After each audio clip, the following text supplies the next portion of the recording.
नमस्कार, आप देख रहे हैं एफएम न्यूज और मैं हूं आपके साथ में शोभित पाठक। बुलेटिन की शुरुआत करेंगे अहम खबर के साथ। आगामी 4 धाम यात्रा को लेकर उत्तराखंड सरकार ने अपनी सभी तैयारियां तेज कर दी हैं और इस बार रिकॉर्ड संख्या में तीर्थयात्रियों के 4 धाम आने की संभावना जताई जा रही है। मुख्यमंत्री पुष्कर सिंह धामी ने कहा है कि 4 धाम यात्रा के दौरान आने वाले तीर्थयात्रियों को हर संभव सुविधा मुहैया कराने की कवायद भी की जा रही है। मुख्यमंत्री पुष्कर सिंह धामी ने कहा कि इस बार तीर्थयात्रियों की संख्या में भारी संख्या में इजाफा होगा। 4 धाम यात्रा पिछली बार भी हमारे लिए चुनौती थी और इस बार लोगों के सुझाव के आधार पर और भी अच्छा काम करेंगे। तीर्थ यात्रा के दौरान उत्तराखंड आने वाले लोगों के लिए ये यात्रा अच्छी तरीके से होगी और अपनी यात्रा पूरी अच्छे से लोग करेंगे और उसको किसी तरह से वहां आने वाले श्रद्धालुओं को कोई भी परेशानी ना हो, ये प्रयास किए जा रहे हैं। इस बार 50 लाख से भी अधिक तीर्थयात्रियों के आने की संभावना है। उज्जैन के महाकालेश्वर और काशी विश्वनाथ कॉरिडोर की तर्ज पर हरिद्वार के हर की पैड़ी को विकसित किया जाएगा। मुख्यमंत्री पुष्कर सिंह धामी ने प्रधानमंत्री नरेंद्र मोदी का आभार जताते हुए कहा कि उन्होंने दिव्य और भव्य काशी कॉरिडोर बनाया। आज दिव्य और भव्य काशी एक नया स्वरूप ले चुका है। पहले एक छोटा और सकरा रास्ता होता था, लेकिन वहां पर अब बहुत ही आसानी से शिव भक्त गंगा जल लेकर बाबा विश्वनाथ के मंदिर में जाकर जल चढ़ाते हैं और इसी तरह से महाकाल लोक बनकर देश को समर्पित हो गया है। मां गंगा का तट हरिद्वार विश्वव्यापी स्थान है और इसका भी एक कॉरिडोर बनना चाहिए, इसलिए हमने कैबिनेट में इसका प्रस्ताव पारित किया है। गंगा जी का यह तट धर्म नगरी और विकसित हो, इसके लिए हम आगे प्रयासरत हैं।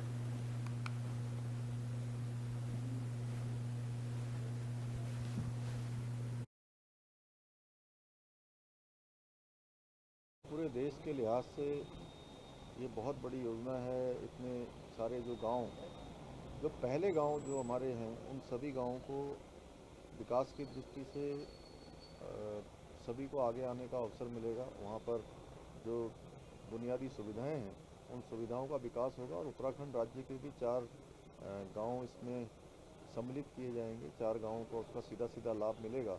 हमारे भी सीमांत क्षेत्रों को लाभ मिलेगा। मैं माननीय प्रधानमंत्री जी का धन्यवाद देता हूं कि उन्होंने वाइब्रेंट विलेज की ये योजना पर सीधे धरातल पर उतारने का काम किया है और सीमांत के लोगों को आगे आने का एक राह उनकी मार्ग पूरे देश।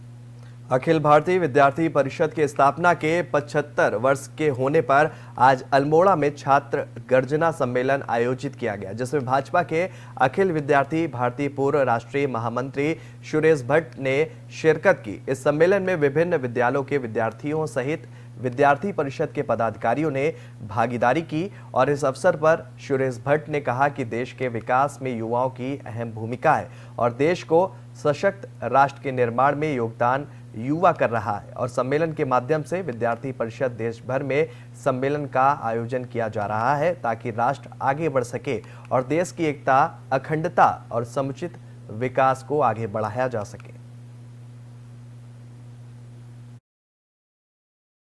अखिल भारतीय विद्यार्थी परिषद की आज ये छात्र गर्जना सम्मेलन जो हो रहा है, विद्यार्थी परिषद की स्थापना का 75वां वर्ष ये चल रहा है। तो विद्यार्थी परिषद के इस 75वें वर्ष में एक तरह से विद्यार्थी परिषद का भी अमृत वर्ष चल रहा है। इस वर्ष अखिल भारतीय विद्यार्थी परिषद ने देश भर में अपनी योजना के तहत इस प्रकार के छात्र सम्मेलन करने की योजना बनाई है। उसी के तहत विद्यार्थी परिषद ने इस अल्मोड़ा में भी ये सम्मेलन आयोजित किया है। नौजवान विद्यार्थी देश के लिए कुछ करना चाहता है, देश के विकास में योगदान देना चाहता है, देश को आगे बढ़ाने में आज के विद्यार्थी की भूमिका ये महत्वपूर्ण है। आज के विद्यार्थी अपनी उस भूमिका को समझे, इसी विषय को लेकर के आज यहाँ बातचीत भी की गई। और बढ़ते हैं अगली खबर की तरफ। पथराव और उपद्रव के आरोप में जेल गए साथियों के बाहर आने के बाद भी बेरोजगार युवा शहीद स्थल पर धरने से नहीं उठे। वहीं दूसरी तरफ उत्तराखंड की राजधानी देहरादून में कांग्रेसियों ने प्रदेश अध्यक्ष करण माहरा के नेतृत्व में जोरदार हंगामा भी किया।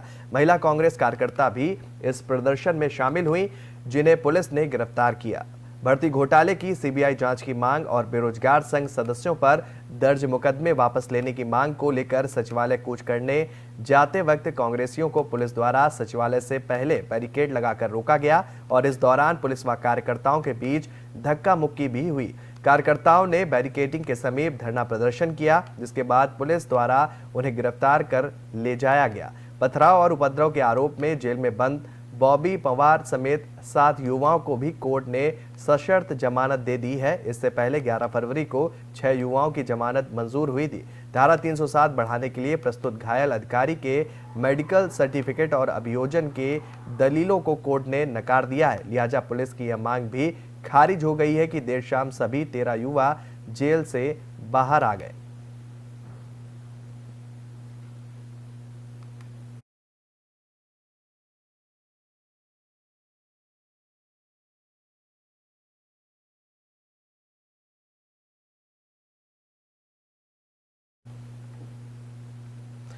और बढ़ते हैं अगली खबर की तरफ। ग्रीष्मकालीन राजधानी गैरसैंण में भराड़ीसैंण स्थित विधानसभा में 13 से 18 मार्च तक बजट सत्र होगा। ये फैसला कैबिनेट में लिया गया है। कोविड काल के बाद सरकार ने मार्च 2021 में गैरसैंण में बजट सत्र कराया था। 2022 में विधानसभा चुनाव के कारण वहां बजट सत्र नहीं हो पाया था। नई सरकार के गठन के बाद जून 2022 में बजट सत्र देहरादून विधानसभा में आयोजित किया गया। सरकार ने बजट सत्र को गैरसैंण में न कराने के पीछे चारधाम यात्रा को भी कारण बताया था। विपक्ष ने गैरसैंण में बजट सत्र न कराने पर सरकार की आलोचना की थी और इसके बाद दिसंबर 2022 में शीतकालीन सत्र भी देहरादून में हुआ। अब सरकार ने बजट सत्र गैरसैंण में कराने का निर्णय लिया है। पहले दिन राज्यपाल का अभिभाषण होगा।